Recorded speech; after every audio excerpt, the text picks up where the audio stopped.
Kara süse tumağını vay Allah yey. Tumağını vay Allah yey. Yeşil mehmelde taşlaymen vay Allah yey.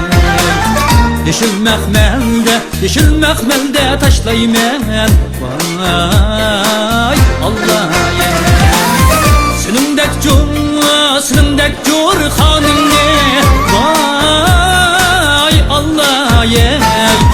Ey Allah yey. Aziz canımda saklaymen vay Allah yey. Aziz canımda saklaymen vay Allah yey.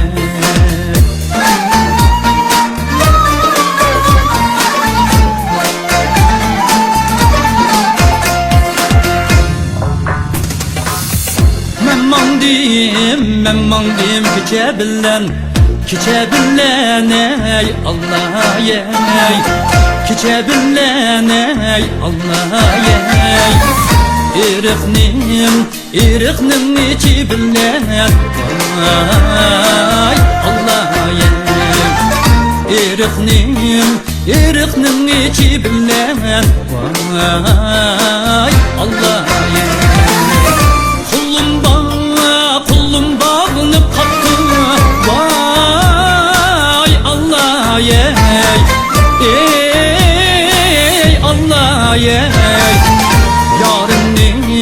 Yarının saçı billen vay Allah yey.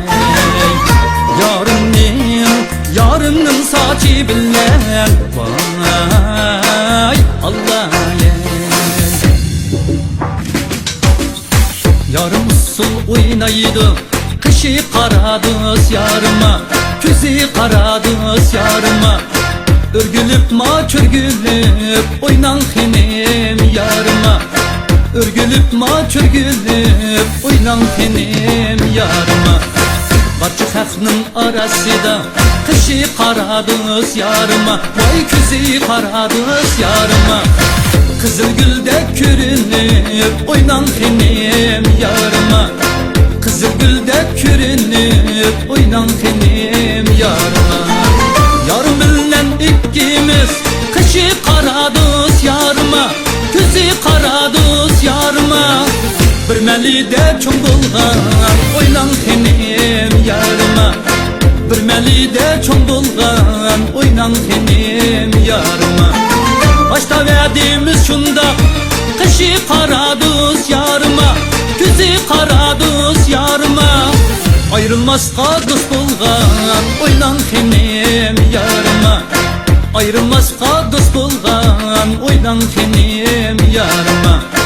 Ayrılmazqa dost bolgan oynan henim yarıma.